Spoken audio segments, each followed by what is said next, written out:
Dulu waktu membahas takdir, pecahlah umat Islam menjadi dua kelompok. Kelompok pertama namanya Qadariyah. Kelompok yang mengatakan takdir di tangan makhluk. Kalau di Cina itu aliran Taoism. Ya, takdir itu nggak ada, kita yang buat takdir sendiri. Itu aliran Qadariyah, bukan Qadiriyah. Qadiriyah pengikut Syekh Abdul Qadir Al-Jilani. Ya. Qadariyah ini banyak dipakai oleh aliran-aliran Mu'tazilah. Dan orang-orang salah faham hari ini dikira kalau ikut Qadariyah, kelompok yang mengatakan takdir di tangan kita, kita akan maju. Itu keliru besar. Nggak ada hubungannya. Lalu ada kelompok anti dengan itu, disebut kelompok Jabariyah. Bahwa semua takdir di tangan Allah dan kita zahir batin dipaksa oleh Allah. Disebut majbur. Kelompok ini disebut Jabariyah. Dulu di Banjar ada Syekh Muhammad Arsyad Al-Banjari pernah membahas ini.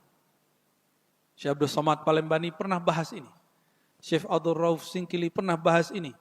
Syekh Nuruddin Araniri dari Aceh juga pernah bahas ini. Sampai zaman sekarang. Sampai ke Buton itu ada Sultan Muhammad Aidrus. Saya pernah meneliti dan mentahqiq risalah beliau, Hadiyatul Bashir. Itu juga membahas bab ini. Ternyata ini perdebatan berkembang sampai kemana-mana.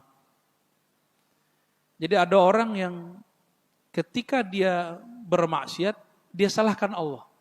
Kenapa kamu minum khamar? Sudah takdir gitu. Gitu. Kenapa kamu bermaksiat?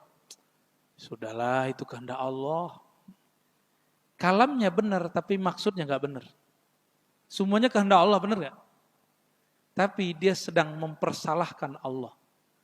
Ahlus sunnah mengajarkan dua hal. Pertama namanya kasab atau ikhtiar, yang kedua adab. Dua kelompok ini kemudian ditengahi, muncullah imam namanya Abul Hasan Al-Asy'ari. Imam Abul Hasan Al-Asy'ari mengambil jalan tengah. Karena enggak jalan tengah, berarti enggak ikut kiri, enggak ikut kanan. Jadi kelompok yang ternyata kelompok itu bersambung kepada Rasulullah SAW. Imam Abul Hasan Al-Asy'ari mengatakan bahwa takdir itu artinya ukuran yang sudah Allah tentukan. Ukuran ini semacam jatah. Takdir bahasa Arab itu Allah memberikan ukuran. Lalu Allah berikan kemampuan di dalam diri kita, namanya kasab dan ikhtiar, untuk memilih. Saya menyebutnya kesadaran. Kalau bahasa Arabnya kasab, usaha atau ikhtiar. Tapi makna lainnya kesadaran. Kesadaran untuk milih. Nih, mohon maaf Pak, coba angkat tangannya.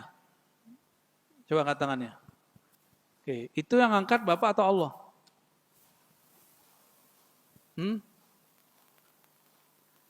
Kita memilih untuk mengangkat. Kalau Bapak jadiin gampar orang, itu yang gampar Bapak atau Allah? Kita yang gampar. Kita nggak boleh mengatakan Allah lah yang menggampar, nggak boleh. Inilah adab Sayyidina Al-Khidir. Sayyidina Al-Khidir ketika beliau mempertunjukkan demo Pak, di depan Sayyidina Musa alaihi wassalatu wassalam, bunuh anak kecil, merusak kapal, naikin tiang rumah dan tidak minta upah. Apa kata beliau? Tidaklah aku lakukan itu dari perintahku. Supaya tidak, seharusnya kan dia ngomong, ini kan perintah Allah. Tapi adabnya, Sayyidina Al-Khidir masih sadar bahwa dialah yang membunuh. Tapi atas wahyu dari Allah. Diberitahu oleh Allah, ini anak punya orang tua. Kalau dia nanti besar, dia akan menyesatkan kedua orang tuanya. Diberikan pemahaman begitu oleh Allah, Sayyidina Al-Khidir kemudian memilih untuk menyelamatkan si anak sehingga meninggal sebelum balik, masuk surga. Orang tuanya juga masuk surga. Itu suatu keburukan atau kebaikan? Tapi zahirnya dibunuh. Kira-kira begitu. Sayyidina Al-Khidir sadar dalam membunuh anak kecil itu. Tapi dalam batinnya ada satu tujuan pemahaman. Maka dia tidak mengatakan yang membunuh Allah. Enggak. Gitu ya. Bisa memahaminya, memilah-milahnya. Maka kita ada satu bab setelah ikhtiar dan kasab yang disebut adab. Contoh kedua. Kalau dapat benda baru, kita dikasih Allah kasih rezeki mobil baru, rumah baru, apapun yang baru, lalu kita berdoa, Allahumma inni as'aluka khairah wa khaira ma jabalta alaih wa khaira ma fihi wa khaira ma jabalta alaih. Ya Allah, aku memohon kebaikan yang ada di dalamnya dan kebaikan yang Engkau letakkan di dalamnya. Tapi giliran buruk, kita enggak boleh ngomong, ya Allah, aku minta kebaikannya dan keburukannya dan keburukan yang Engkau letakkan. Enggak boleh. Allahumma inni a'udzubika min syarriha wa min syarri ma fiha. Selesai. Enggak boleh ngomong wa min syarri ma jabalta fiha, dari keburukan yang Engkau taruh di dalamnya. Enggak boleh. Itu bab adab. Inilah perbedaan akidah orang yang bermakrifat. Itulah gabungan antara akidah dan makrifat. Orang cuma belajar akidah, gak sopan pada Allah. Tuh jadi qadariyah mah. Ya berarti itu mereka gak punya ma'rifat. Saya usut-usut, dari mana Imam Abul Hasan Asy'ari paham ini? Ternyata beliau pernah berguru kepada Imam Ruwaim, Imam Junaid al-Baghdadi.